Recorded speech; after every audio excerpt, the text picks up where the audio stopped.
Huwag niyo pong kalimutan ito para ma-inspire kayo, para lumakas kayo na kahit na anong gawin natin, mamahalin at mamahalin tayo ng Diyos.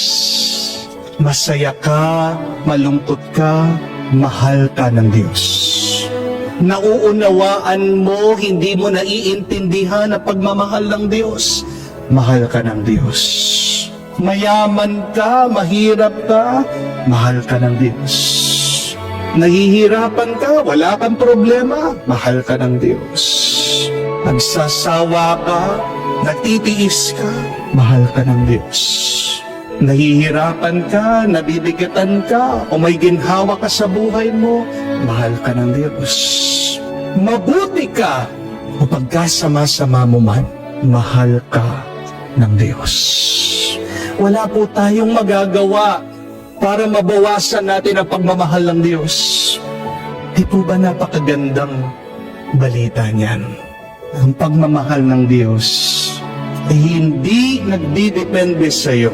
Ang pagmamahal ng Diyos ay nagdidepende sa Kanya. Gaano tayo kamahal ng Diyos? Kung minsan nagtatanong ka, mahal ba ako ng Diyos?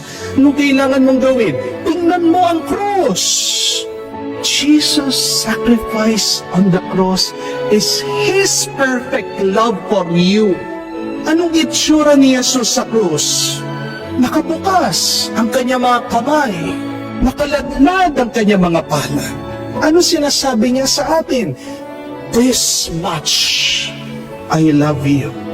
Ganyan ko kayo kamahal. God is willing to die for us.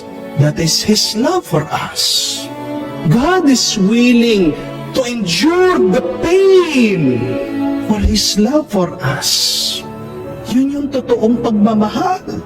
Yung kaya mong magtiis sa sakit, yung kaya mong isakripisyo ang iyong sarili.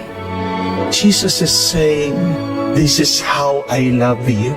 It is unconditional. It is immeasurable. Mga kapatid, tao lang po tayo. Siguradong mapapagod tayo, siguradong magsasawa tayo sa pagmamahal. Hindi tayo perpekto. Limitado tayo, may hangganan ang kaya nating gawin.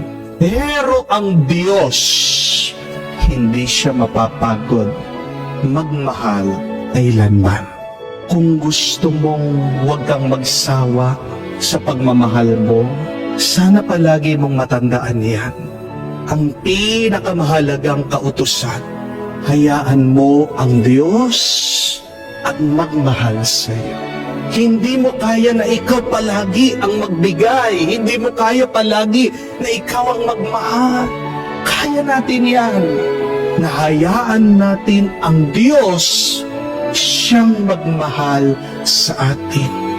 You will never grow tired of loving if you allow yourself to be loved by God. Sa mga napapagod po sa inyo sa buhay, sa mga gusto ng sumuko dahil may pinagdadaanan na pagsubok at problema, sa mga nagtitiis sa sakit, may karamdaman, sa mga nalilito, sa mga naliligaw, sa mga kapatid natin na hindi na nila alam ang gagawin, isa pong napakagandang dasal. Ulit-ulitin niyo po. Sabihin niyo, God loves me. God loves me. God loves me. Kung kagising mo pa lang sa umaga, ayaw mo nang tumayo sa kama, ulit-ulitin mo lang sabihin, Panginoon, alam ko mahal mo ko. Panginoon, tinatanggap ko ang iyong pagmamahal. Panginoon, ipaalala mo sa akin na mahal mo ako. Naway, ang pagmamahal ng Diyos ang magpalakas sa inyo. Ang pagmamahal ng Diyos, siya sanang magbangon sa inyo.